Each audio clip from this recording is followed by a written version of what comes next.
19वीं सदी के शुरुआत की बात है। भारत के अछूत जातियों में से एक जाति महार, जिसके खिलाफ पेशवाओं ने मार्शल लॉ लगाया था कि इनके कमर में झाड़ू और गले में मटका बांध दिया जाए। दरअसल ये अशोक काल में हुई ब्राह्मणों की निर्भत्सना का नागवंशियों के खिलाफ प्रतिशोध था। वैसे तो महार जाति अपनी वीरता के लिए प्रसिद्ध थी, लेकिन जब संसाधन ही छीन लिए जाते हैं तो कोई भी विकलांग हो सकता है। बहरहाल महार अपनी खोई प्रतिष्ठा और अस्मिता को संरक्षित करने की मंशा में थे और अंग्रेज भारत में अपनी सत्ता स्थापित करने की जुगत में। ऐसे में अंग्रेजों की नजर महारों पर टिकी, जो कद काठी में मजबूत और निडर वृत्ति के थे। अंग्रेजों ने ब्रिटिश भारत की सेना में महारों के लिए दरवाजे खोल दिए और उन्हें फौजी शिक्षा भी दी। अंग्रेजों को पेशवाओं की सल्तनत खत्म कर वहां ब्रिटिश राज कायम करना था। तैयारी शुरू हुई पेशवाओं पर आक्रमण करने की। महारों के सरदार सेनापति सिद्धनाथ के कानों पर यह खबर पड़ी तो वे स्वयं बाजीराव पेशवा से मिलने गए।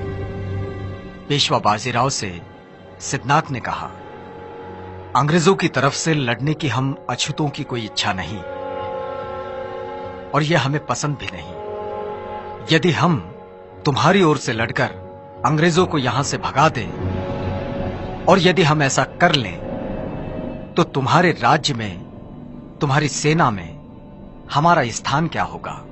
पेशवा बाजीराव ने सिद्धनाथ के इस प्रस्ताव की अवहेलना की और कहा, सुई की नोक पर थर्राते हुए ठहरे धूल के कण जितना स्थान भी तुम महारों के लिए हमारे पास नहीं है। तुम लोग हमारे पैरों की धूल हो और वो ही बने रहोगे। चतुर्वर्ण व्यवस्था ने तुम महारों के लिए जो नियम बनाए हैं उनमें थोड़ा भी बदलाव नहीं होगा। तुम नीच हो, नीच ही रहोगे। पेशवा के जवाब से सिद्धनाथ ठिठुर गए। उनका खून खौलने लगा और वे गरज पड़े, हम आज तक तुम्हारे अन्याय अत्याचार सहते रहे, लेकिन अब तुमने स्वयं ही अपनी मृत्यु रेखा खींच ली है। महारों ने शस्त्र उठा लिए हैं। अब ये उच्च वर्णीय मगरूरी मिट्टी में मिल जाएगी। युद्ध की भाषा हमसे ना करो। इसी माटी में जन्म हुआ है हमारा और यहीं पले बढ़े हैं हम। इस मिट्टी की लाज अब ना लूटेगी। अपने न्याय हकों के लिए युद्ध करना कोई पाप नहीं है। ये ही युद्ध की अंतिम घोषणा है। और इस ऐलान के साथ सिद्धनाथ वहां से निकल गए। दरअसल पेशवाओं के अत्याचार से महार समुदाय त्रस्त हो गया था और स्वाभिमानी जीवन जीने के लिए युद्ध का रास्ता उसे जचने लगा। अब ब्रिटिश आर्मी का वो हिस्सा थे और पेशवा के आह्वान से चिंगारी और भड़की। जैसे बाबा साहब डॉक्टर अम्बेडकर कहते हैं, जहां सहन शक्ति खत्म हो जाती है वहीं क्रांति का जन्म होता है। महारों ने सदियों से चले आ रहे अपने अपमान का बदला लेने पेशवाई के खिलाफ युद्ध का बिगुल फूंका और आधुनिक भारत में समतामूलक समाज निर्माण के नए इतिहास पर्व की शुरुआत हुई।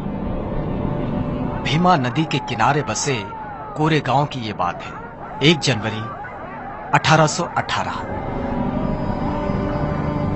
मुंबई के नेटिव इन्फेंट्री के 500 जवान, जो सभी महार जाति से थे, 250 घुड़सवार और 2 तोपें, कैप्टन स्टॉटन का नेतृत्व और सामने पेशवा के 25,000 से भी ज्यादा पैदल सैनिक और 3,000 घुड़सवार।